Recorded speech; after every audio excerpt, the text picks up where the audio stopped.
Assalamualaikum warahmatullahi wabarakatuh. Salam sejahtera untuk kita semua. Salam sejahtera untuk seluruh saudara-saudaraku sebangsa dan setanah air. Bukan disatukan dengan kasus dengan satu persatuan merah dan putih. Kita disatukan dengan satu persatuan apa itu Bhinneka Tunggal Ika. Walaupun berbeda suku, agama, ras, tetapi kita satu bangsa, satu Indonesia dan satu darah putih. Maka saya menyerukan kepada seluruh bangsa dan Indonesia, rakyat Indonesia, apapun agamanya, apapun sukunya, rasnya, etnisnya, ayo sama-sama kita bersatu membangun bangsa ini, membangun negara ini menjadi. Dari Sabang sampai Merauke, dari Miangas sampai Pulau Rote, alhamdulillah kita mendengarkan sebuah informasi bahwasannya Bahar Smith itu mengajak besok ya, pada hari Senin pagi jam 10 ya, 10 pagi itu akan mengumpulkan massa, kemudian melakukan demo besar-besaran di Mabes Polri dalam rangka untuk menangkap Gus Fuad Pleret yang telah menghina guru tua. Guru tua. Yang beberapa kali itu telah diajukan sebagai pahlawan nasional. Lalu kemudian ya dengan namanya juga manusia ya, Gus Fuad itu mengeluarkan satu statement yang terpleset lidah, sabkul lisan. Dan itu pun juga sudah minta maaf. Lalu dengan begitu garangnya, begitu semangatnya, ya, Bahar Smith mengajak orang-orang dari DKI Jakarta, dari Banten, dari mana-mana, laskar ini dan itu untuk melakukan demo besar-besaran 24 ya, 214, saya lupa itu. Ya, 214 ya, 214 untuk menuntut kepada kepolisian agar segera menangkap Gus Fuad Pleret. Fuad Pleret, cucu PKI katanya. Coba kita simak ya, lalu kemudian kita komentari bagaimana yang sebenarnya. Oke, lanjut. Assalamualaikum warahmatullahi wabarakatuh. Saya Bahar Smith mengajak dan menyuruhkan kepada seluruh umat Islam, khususnya yang berada di daerah Jakarta, Jawa Barat, Banten, kepada seluruh pemuda-pemudi anak-anak bangsa Indonesia, kepada seluruh ormas-ormas, LSM, ormas-ormas adat, ormas-ormas Islam, kemudian seluruh pemuda-pemudi masjid, seluruh PHB, Rojali, untuk bisa menghadiri acara aksi 214, yaitu aksi jaga kebinekaan, yang dilaksanakan pada hari Senin 21 April 2025. Titik kumpul jam 10 pagi depan Masjid Agung Al-Azhar Kebayoran, titik aksi jam 12.30 di depan Mabes Polri, yaitu sebagai bentuk protes dan ketidakrelaan atas penghinaan yang dilakukan oleh cucu PKI itu Fuad Pleret. Wow, cucu PKI, ngeri amat, Bahar, Masya Allah. Itu keluargamu tuh PKI itu, dan Aidit, yang meskipun oleh Robito Alawiyah itu nggak diakui ya, karena make T, bukan make D. Coba sendiri keluargamu ajak semuanya tuh untuk demo, ya. Jangan ngajak-ngajak orang-orang pribumi, biar tahu kita seberapa besar masanya, begitu. Terus, Har. Mal Jufri, sama-sama kita hadiri untuk kita menuntut Mabes Polri untuk segera proses dan penjarakan Fuad demi menjaga persatuan dan kesatuan dan serta Bhinneka Tunggal Ika Indonesia dan menjaga Indonesia dari perpecah belahan umat dan sesama anak bangsa. Assalamualaikum warahmatullahi wabarakatuh. Berarti biasanya kamu itu yang mengatakan ya, presiden goblok, presiden tolol, kemudian kera-kera bersorban, dan lain sebagainya. Itu apaan itu, Har? Itu apaan? Itu bukan pemecah belah umat. Kemudian ketika ceramah segala macam itu bawa-bawa pedang, dengan begitu luar biasanya. Itu apa, Har? Kalau bukan pemecah belah umat, Har?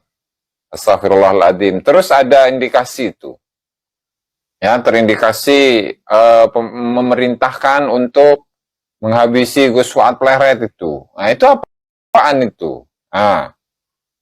Seperti informasi-informasi yang kita dapati. Itu apaan itu kalau bukan memecah belah umat, dan kebiasaan PKI itu adalah persekusi. Itu kebiasaan PKI, dan itu dilakukan oleh kroco-kroco muhar. Kroco-krocomu itu biasanya kan persekusi. Mbah Mufid kemarin dipersekusi. Kemudian ketua laskarnya dipersekusi. Kemudian belum lagi di daerah Cilacap. Kemudian belum lagi di daerah mana itu Solo. Belum lagi di beberapa tempat-tempat dan daerah-daerah yang lainnya itu persekusi. Nah itu perlakuan dari PKI Har. La ilaha illallah Muhammadur Rasulullah. Berarti yang sebenarnya PKI itu siapa di sini? Ya, yang PKI itu siapa sebenarnya di sini Har? La ilaha illallah. Sampai bikin-bikin lagu gitu. Coba kita simak lanjut.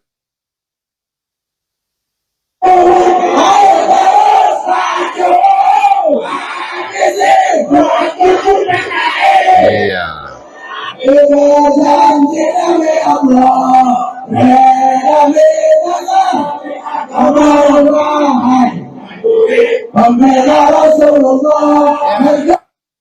Membela Rasulullah, bawa-bawa membela Rasulullah, mengatasnamakan Rasulullah, bawa-bawa celurit. Ya.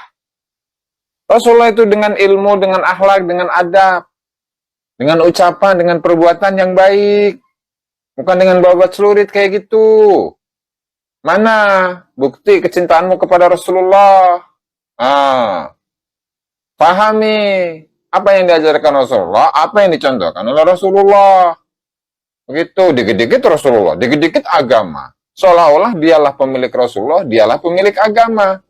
Ngeri amat Har. Terus Har. Bahkan dalam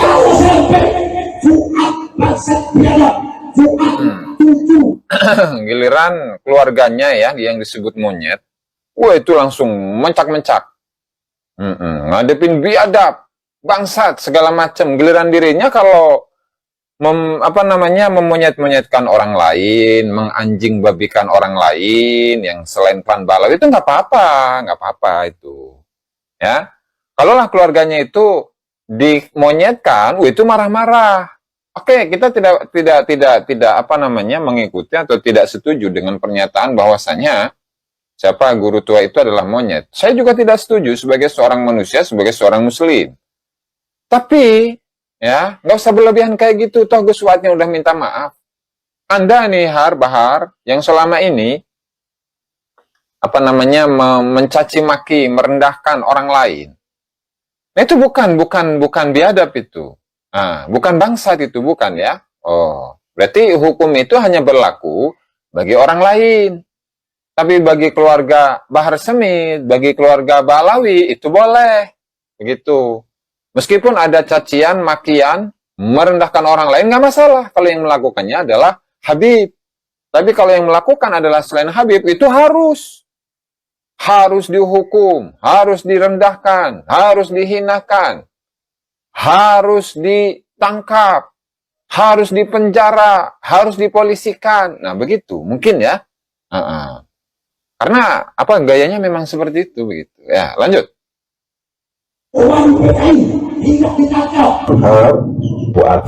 Jadi pemicunya itu adalah ketika ada sebuah Rasulullah podcast ya dengan Kiai Imad, kemudian Tugu Gus Mugi dan beberapa tokoh-tokoh yang lain. Yang di situ Gus Fuad menyebutkan ketika saya masih PKI. Nah, lalu kemudian inilah yang kemudian dijadikan ajang dan kesempatan bagi para kabib dan kibin untuk memberikan pernyataan bahwa Gus Fuad Flaret itu adalah seorang PKI. Adalah seorang PKI, begitu. Ya, ini la ilaha illallah Rasulullah. Kemarin juga sebenarnya sudah ada itu klarifikasi dari Dr. Al-Haq Kamal yang menjelaskan bagaimana keluarga dari Gus Fuad Flaret dari jalur bapak dan dari jalur ibu yang kemudian kakek-kakeknya itu atau keluarga besarnya Gus Fuad itu dari kalangan para kiai, para ulama-ulama tarekat. Bukan tarekat Balawi yang jelas, bukan tarekat Balawi. Oke. Kita simak saja ini langsung ya. Warsina. Nama nenek saya Warsina. Warsina. Udah diajari UKT. Oke, jadi saya masih agak PKI lah. Oke, jadi saya masih agak PKI lah. Bagaimana di sana? Mas Wat? kok kesini maksudnya kamu itu kan orang liberal, ngapain mau ikut-ikutan? Jadi begitu teman-teman ya. Jadi gara-gara video ini yang kemudian menjadi pro dan kontra di antara para netizen, khususnya dari kalangan Khabib dan Kibin, yang kemudian menjadikan itu sebagai sebuah kesempatan yang emas untuk membunuh karakter dari Gus Fuad yang kemudian disebut sebagai antek PKI, bukan antek PKI tapi PKI. Nah, ini nggak tahu sejarah ini. Latar belakang dari ibunya Gus Fuad, kemudian keluarga ibunya Gus Fuad itulah NU. Yang jelas NU di masa-masa penjajahan, di masa-masa PKI itu melawan PKI loh. Nah, keluarganya Bahar itu kemana? Waktu di masa penjajahan Belanda, di masa penjajahan Jepang, dan juga di masanya PKI. Itu kemana keluarga Bahar? La ilaha illallah Muhammad Rasulullah.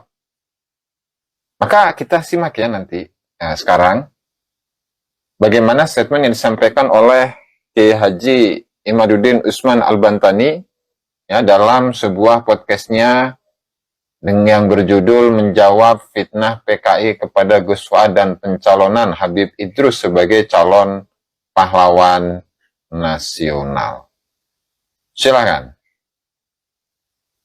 Ke Imat tentang tuduhan fitnah PKI ke Gus Fuad itu kalau di kolom komentar ini kan bilang, atau di luar sana bilang itu Fuad ngaku sendiri sebagai PKI. Nah, apa bisa dijelaskan Imat mengenai konteks maksud saat itu Imat? Suara mic belum dibuka. Nah, baik, karena memang saya hadir ya ketika itu, memang saya yang bertanya karena saya pernah mendengar cerita dari informasi yang saya terima bahwa beliau ini adalah keponakan dari istri Abu Dimyati yang ada di Banten, guru saya. Jadi ketika itu kita masih baru beberapa kali bertemu dengan Gus Fuad, jadi saya sempatkan bertanya tentang cerita itu, ya, bahwa bagaimana tentang perjalanan beliau menjadi seorang kiai seperti saat ini. Karena perlu diketahui bahwa Gus Fuad ini sebelum beliau masuk dalam bab nasab, memang beliau adalah kiai nyentrik ya, kiai yang sering didatangi oleh para pejabat sejak beliau masih umur 29 tahun, 30 tahunan. Itu memang beliau sudah menjadi perhatian para politisi, para pejabat. Banyak pejabat-pejabat yang datang kepada beliau meminta doa dari Gus Fuad. Bahkan Gus Dur radhiyallahu anhu itu pernah memberikan salam khusus kepada Gus Fuad Pleret melalui sahabat Gus Dur, di mana ketika itu Gus Dur ingin sekali datang ke rumahnya Gus Fuad Pleret, namun Gus Fuad menolak karena menurut Gus Fuad, saya yang harus datang ke Gus Dur, tidak boleh Gus Dur datang kemari. Bahkan pada saat lain kesempatan Gus Dur ada di Yogyakarta dan sekretaris atau orang-orang yang biasa mendampingi Gus Dur itu memohon kepada Gus Fuad agar menerima Gus Dur untuk datang ke Pleret.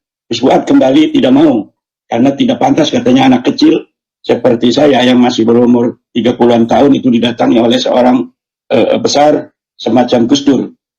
Nah, kemudian ketika itu dalam masa-masa di mana bab nasab ini ada, Gus Fuad itu sebenarnya masih jadi muhibbin.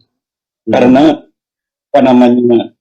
beliau itu walaupun sudah tahu, sudah mendengar, sudah melihat video daripada Dr. Syafiq Hasim, yang ketika itu beliaulah Dr. Syafiq Hasim dari Universitas Islam Internasional Indonesia yang ada di Depok itu mengangkat tulisan saya tentang nasab.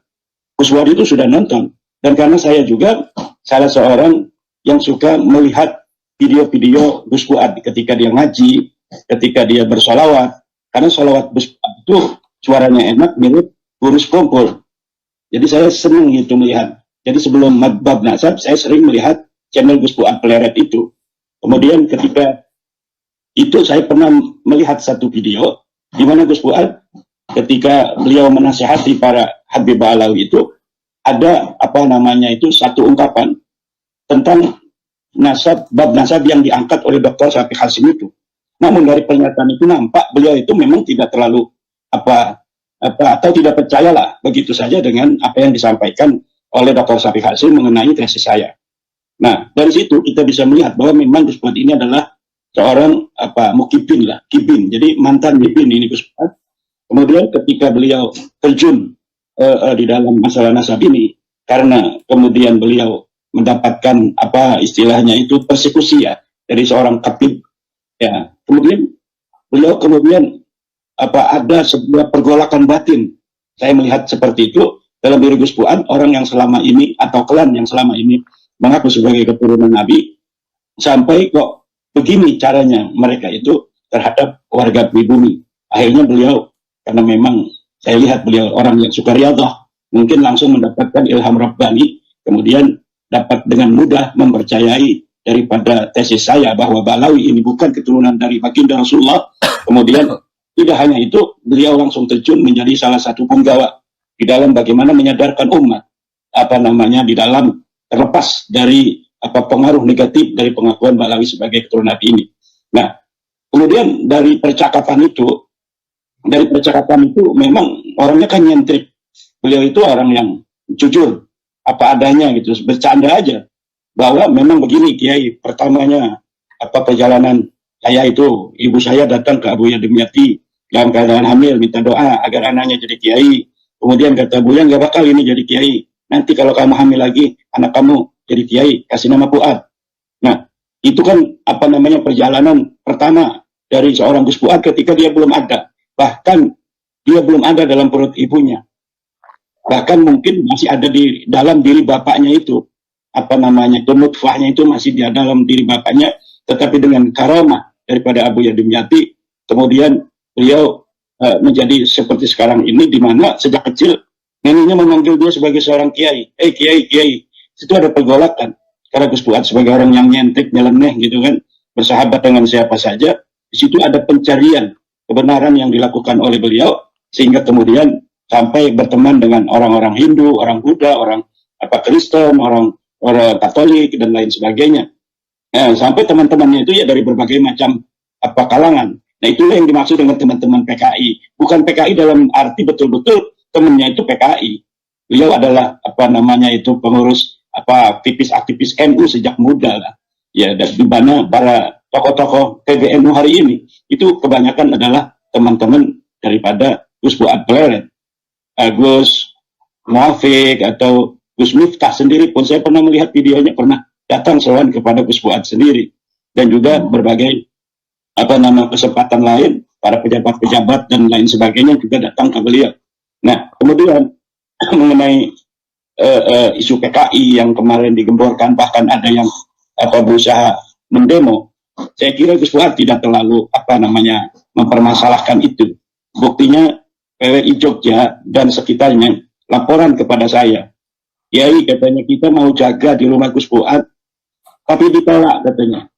Jadi ketika ada ancaman-ancaman demo sejak beberapa hari yang lalu, itu PWI Jogja dan kabupaten-kabupaten di Jawa Tengah sekitar daripada Jogja itu ingin menempatkan pasukan laskar di sana di Pondok Pesantren Gus Fuad, tapi Gus Fuad dan keluarga Pondok Pesantren Raudatul Fatihah menolak. Biarkan aja, enggak apa-apa, enggak usah di jaga-jaga katanya. Akhirnya marah itu para laskar-laskar, kemudian kepada saya mengadu, apa itu maksudnya Gus Fuad katanya, menolak kami untuk di pesantrennya Gus Fuad.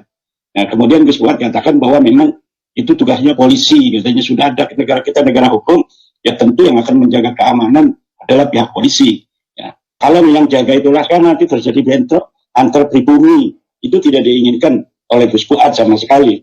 Dan saya kira Gus Fuad tidak akan melaporkan itu. Kalau keluarga besar dari Wonokromo yang lain mungkin saja ya. Tapi kalau Gus Fuad, kira saya berusaha untuk memahami beliau tidak akan mempermasalahkan itu, dan beliau sendiri tidak akan melaporkan secara pribadi. Tapi keluarga besar beliau kan besar di Jogja itu, hampir seluruh kiai-kiai yang ada di Jogja itu ada kaitan persaudaraan dengan Gus Fuad Pleret, terutama dari kiai-kiai terah Keraton Yogyakarta dan Surakarta. Dan saya kira ini yang akan jadi masalah kalau misalnya pihak daripada Sulawesi Tengah itu pun semakin menunjukkan kedaerahan, maka saya khawatir juga nanti tokoh-tokoh ulama Yogyakarta itu juga akan memperlihatkan kedaerahannya. Tentunya ini akan mengganggu stabilitas kita sebagai bangsa yang bersaudara, bangsa yang mengedepankan toleransi, bangsa yang mengedepankan maaf gitu kan. Coba bagaimana Gus Fuad langsung minta maaf gitu. Karena memang walaupun bahasanya terlihat itu Mas Rifki, sepertinya yang dialamatkan kepada Idrus Al-Jufri sepertinya. Tetapi ketika beliau mengambil ayat Kulu Kirodatan Khasiin, di mana ayat itu menerangkan tentang bagaimana akal-akalan Yahudi di dalam mengakali perintah Tuhan. Nah, itu sebenarnya beliau kemudian mengklarifikasi bahwa yang beliau maksud sebagai monyet itu adalah usaha-usaha orang-orang yang ingin menjadikan Idrus Al-Jufri sebagai pahlawan, kemudian tanpa memenuhi syarat. Jadi ingin dipaksakan. Jadi bukan Idrus Al-Jufrinya, tetapi usaha-usaha akal-akalan seperti Yahudi yang kemudian dikutuk oleh Allah menjadi kera.